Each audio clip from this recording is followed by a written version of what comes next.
All right, what's up, everybody? I'm here with Paris Roberts at the Metro Gallery, member of Truth Cult, Redeye. Am I missing any other projects at the moment? Not at the moment. I have a new thing happening.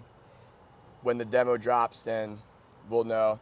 Gotcha. But yeah, Cool, we'll see. cool. So, the reason we're here talking is because this is the last Truth Cult show. I'm wondering, and I'm sure a lot of your fans are wondering and shit, why is this the last Truth Cult show?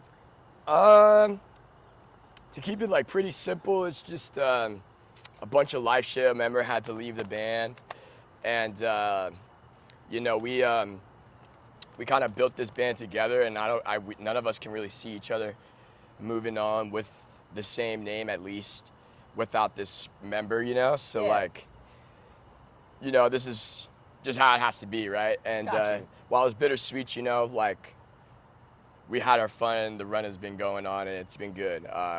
We'll do some shit later, but it's just time to move on, I guess. Yeah, no, that's a good thing, because I've seen it where it's bands will call it quits, and it's some people can't move on without the other member, and it's sometimes it just don't work out. You know what I'm saying? And it's cool. It's it's just all love, and we just want to keep that legacy where it's at. That's good. So technically this is the last big show where people can move around, but tomorrow you'll be playing in Westminster with Jay Robbins. Are you how familiar are you with the Westminster area?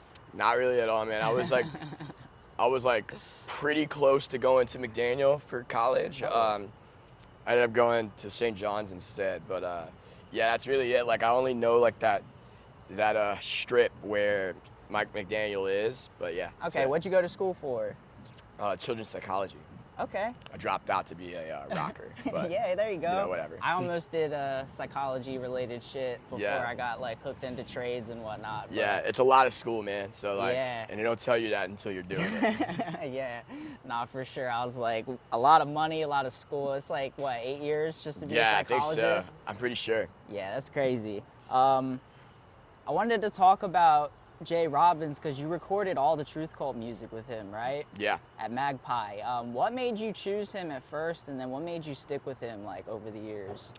I think it was just because of, he's really close, his studio is right on Biddle. Okay. That's right around the corner from my house or my apartment. And we've all been pretty big fans of Jay and what he does and what he's recorded. So we decided why not for the demo, but because the music that we make is something a part of a scene or reminiscent of the scene that he was a part of when he was doing Jawbox and stuff. I think he was the best guy to encapsulate the sound that we didn't know we needed till we started, till we recorded with him. And it's awesome, man. He likes us. He likes us enough to give us his honest input, which is something that you don't really get when you're recording with somebody. It can be really transactional and really professional, but working with him has always been great, man. So Gotcha. Yeah, it was cool that he asked us to do it with him, and I'm glad we have some sort of rapport, Yeah, it's cool. hell yeah. So I wanted to kind of go over some of the bigger, some of the best Truth Cult shows because we're at the last one.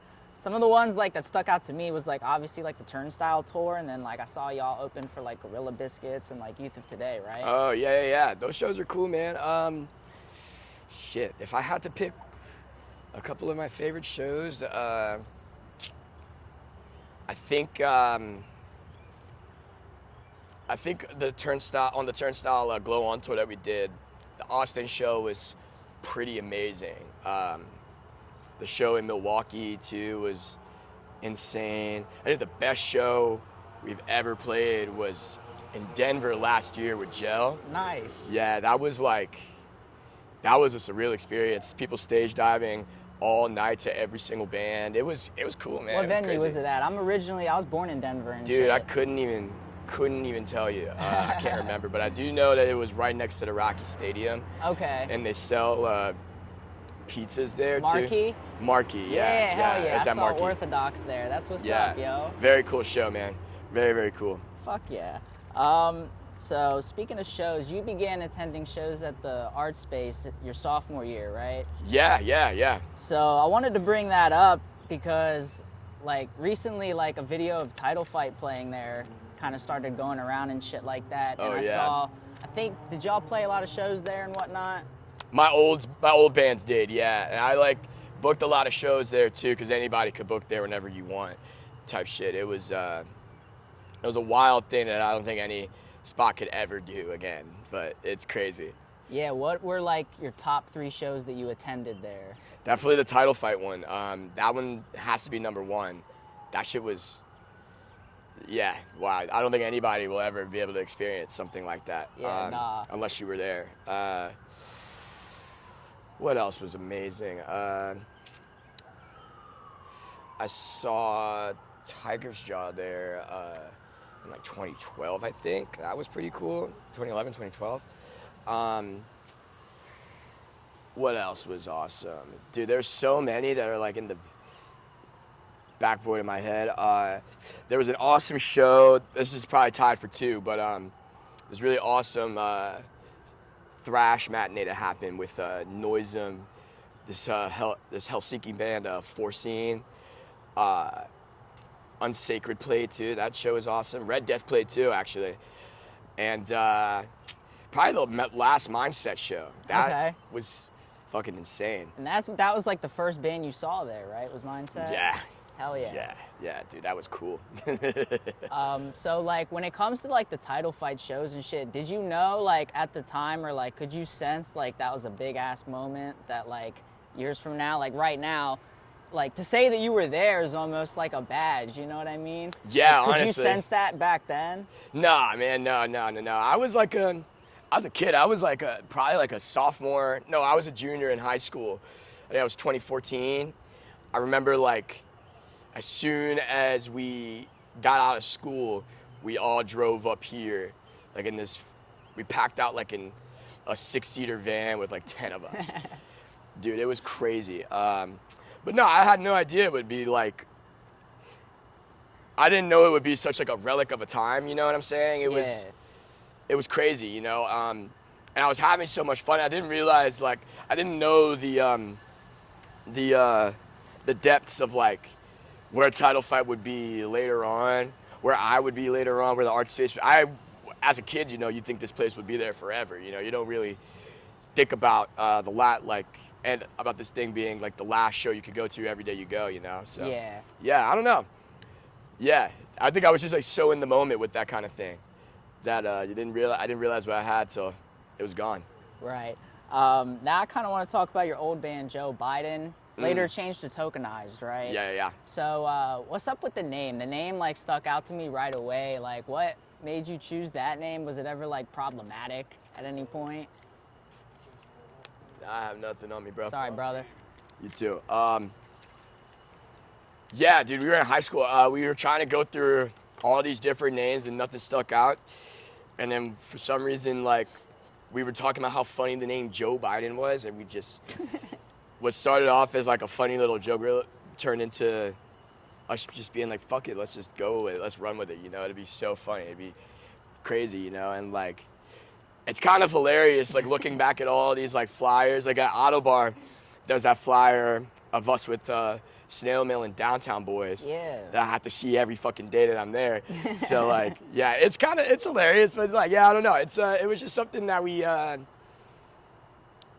spur of the moment, you know. Got you. Did you change it just because like you were running into like issues, or was it just because y'all were like, all right, we need a more serious name at this point? I mean, Joe Biden's a senile fuck. Like, you know, so yeah, it's definitely not chill to have to have your band named after a genocidal maniac, but yeah, it's that, and then, you know, yeah, I wanted the band to be taken more seriously, so, because, you know, we all stopped being a teenager, and, you know, we all turned 21, and we're like, dude, this is not it anymore, you know what I'm saying, so. I got you. So some shit that I saw that was pretty cool. You were mentioned in the Gouge Away EP in 2016, like as Joe Biden was like a credit or some shit, right? Oh, were we? Damn. I believe so. And you also like y'all played with them. You did like a record release show with Vane back in the day. Dude, yeah, holy shit. You remember that? I do my research, dog. Yeah, that's crazy. Yeah, that was funny, man. And it was in a basement too, this old spot, Scramton, that used to have all these shows. And it was right on 28th Street. That was back when Anthony, the singer, was playing bass and singing. That was crazy. Damn, I forgot about that show. That was my birthday too. Oh shit, nice.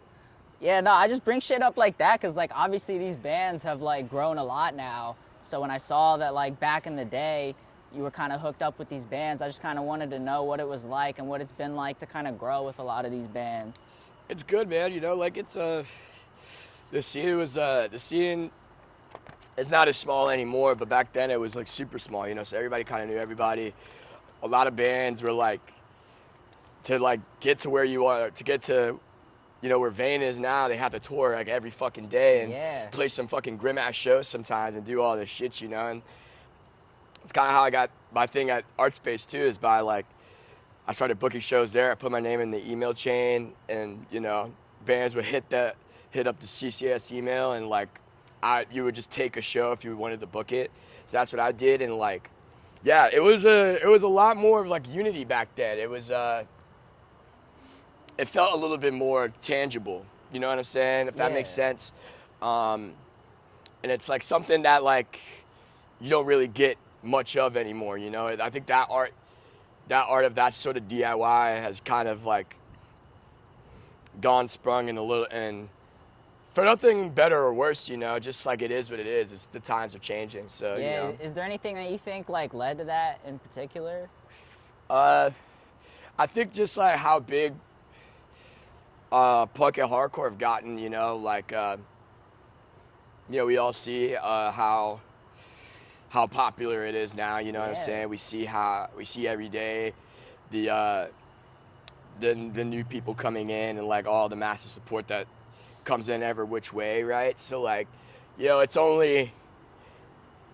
it's just the way that happens, you know? Like when something gets big like that, of course you can't like keep it to what it was, you know, it won't be as like quote unquote sacred as it was like 10 years ago or something. Yeah. But like I said, you know, it's not for better or worse. It's just what it is. It just is what it is.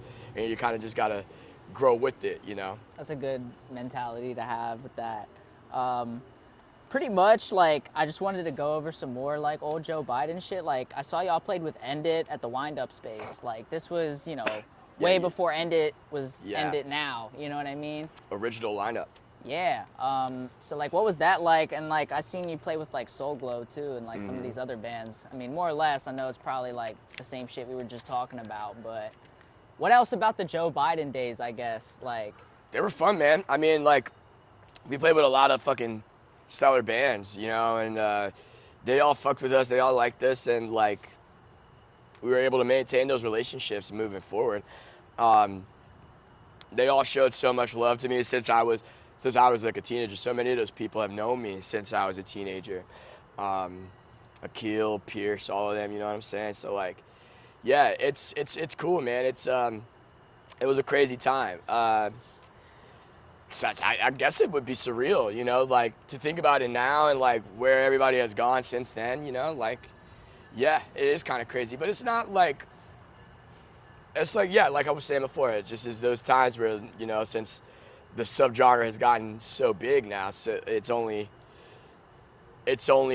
a matter of time that these bands that I think are sick, a lot of other people think are sick too, you know what I'm saying? yeah. So, yeah. I bring all this up just because, like, some people that are just now getting into it probably don't know how deep it goes, you know what I mean? Like, yeah, y'all been connected, like, since way back in the day and shit like that. Yeah, that's how it is with everything, man.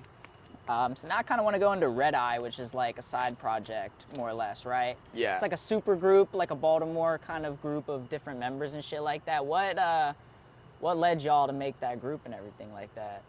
Every hardcore band was on tour when I needed this show booked, and I was like, hey, you know, maybe I'll just assemble this band that plays only one show. Obviously, it didn't turn into one show. Yeah. But I hit up like everybody that I like, and like I was like, hey, you guys want to just do this? And they're like, yeah, sure. And it took us like a couple days to write 3 songs. So yeah, that's pretty much it. Yeah, and I know y'all play a lot of covers too. Like, what makes you choose those covers? Yeah, I mean, I think we only did the one time, the Bad Brains one, but Okay. it just was. I like that riff. I really like that riff, and I want to mosh to that riff. So I was like, yeah, what if we played it and I just mosh to it? Gotcha. I'm curious now because just considering like how much of a side project it is, how did the Disturbing the Peace set get like put in place? Shay hit me up and was like, hey, you guys want to play? I was like, I guess so. Yeah, I'll see my favorite legendary bands for free. Yeah, hell yeah. So do you think it'll become more than what it is now because of like Truth Called ending and stuff like that, or do you think it'll just remain like a side project? I know you mentioned something else earlier. Yeah, too. I think it'll remain a side project, like a house band. Okay. Because everybody in that band is in like a bunch of different bands, you know, Facts, and like yeah. it's just too much. But my other band that I'm doing, it's called No Idols. Okay. We'll have something come out of that, and that will probably be more of a touring band. But yeah, Redeye is just something we do for the love of the game, you know. Gotcha. Do you ever think you'll release like the original music for that? Yeah, we'll do a demo for sure. Okay. And we'll probably hopefully have that before the Zika show. Gotcha. And that's the one with Gel and Fiddlehead? Yes, sir. Hell yeah. Speaking of like super groups and shit like that, like do you have any favorites like in the hardcore genre? Because a lot of people form bands with like other members of other bands and stuff, and you could even go like outside of the hardcore genre, just like big collectives and stuff like that. I don't know if I necessarily have a favorite. Not really. There's this really freaky super group or collective thing that the label 4AD did called This Mortal Coil. It's like a goth thing. Okay. That joint rocks. It's just like whoever on the label wants to do these covers. Okay. Yeah, it's cool. But yeah, I don't think I have any real big favorites. Never thought about it. I got you. So you're involved with Spirit World, right? Like that's your thing? Talk about what that is. I know it's like some event held up at the auto bar upstairs and everything like that. Do you want to tell people like what you do with that? Yeah, it's just like a DJ thing that I have like every last Tuesdays of the month. Okay.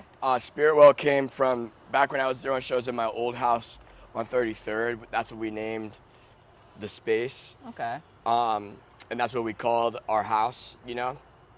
So, yeah, that's like pretty much it. Like, I figured that whatever I was doing could probably use a name, so I thought, why not just name it that?